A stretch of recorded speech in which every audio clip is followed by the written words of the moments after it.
حج کی فرضیت ہمارے نزدیک علی الفور ہے۔ علی الفور کا مطلب یہ ہوتا ہے کہ جیسے ہی حج فرض ہوا تو اب آپ نے ادا کرنا ہے، اس میں آپ بے عذر شرعی تاخیر نہیں کر سکتے۔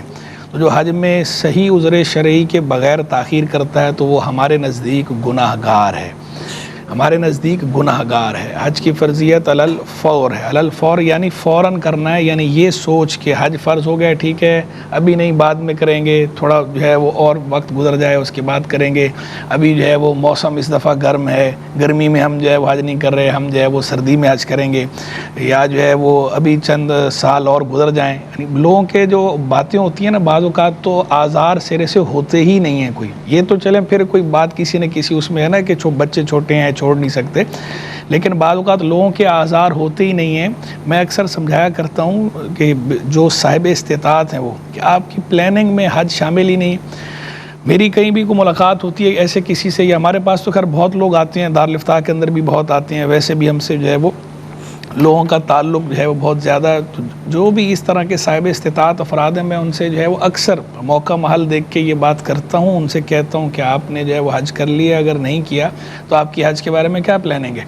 تو ان کی پھر ذہن سازی کرتا ہوں، پھر بتاتا ہوں، سمجھاتا ہوں کہ حج جو ہے وہ آپ کی پلاننگ میں شامل کیوں نہیں ہے، یعنی آپ کے اوپر فرض ہو چکا ہے، جب فرض ہو چکا ہے تو آپ جلد از جلد فرض ادا کرنے کی کوشش کریں۔ اور یہ فرض بھی کیسا ہے، یعنی ایک تو فرض تو ہے، پھر اللہ کا حکم ہے، اور پھر یہ حکم بھی ایسا ہے کہ اس کے جو اجر ہیں آپ اس کے اجر پہ غور کریں، کیسا اجر ہے۔ فرض حج اگر آپ نے کیا اور وہ آپ نے حج کے جو ضروری تقاضے ہیں وہ سارے ملوز رکھے ہیں تو کیا فرمایا، راجا کا یومی والدت امہ،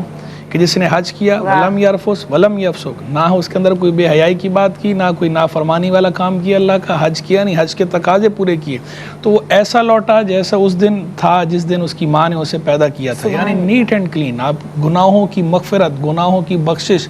اور پھر اللہ کا گھر جو ہے،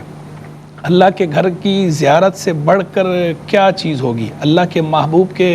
در اقدس کی زیارت سے بڑھ کر کیا ہوگی۔ دیکھیں دنیا کے اندر آپ ٹرپ پہ جا رہے ہیں، ادھر جا رہے ہیں ادھر جا رہے ہیں، ہم فلاں ہسٹوریکل پلیس جو ہے وہ دیکھیں گے، یا فلاں کی جگہ ہم دیکھیں گے، بڑے بڑے نام ہیں، میں وہ نام لینا نہیں چاہ رہا کہ یہ جگہ دیکھیں گے یہ جگہ دیکھیں گے، اللہ کا گھر دیکھنے کی تمنا آپ کے دل میں نہیں ہے، اللہ کے محبوب کے در اقدس کو دیکھنے کی تمنا آپ کے دل میں نہیں ہے۔ ایمان والا جو بھی ہے اس کے دل میں یہ تمنا ہونی چاہیے کہ ہم نے اللہ رب العالمین کے گھر کی زیارت کرنی ہے، اللہ کی بارگاہ میں حاضری دینی ہے، محبوب خدا صلی اللہ علیہ وسلم کے در اقدس کی ہم نے زیارت کرنی ہے، وہاں پر ہم نے حاضری دینی ہے۔ اور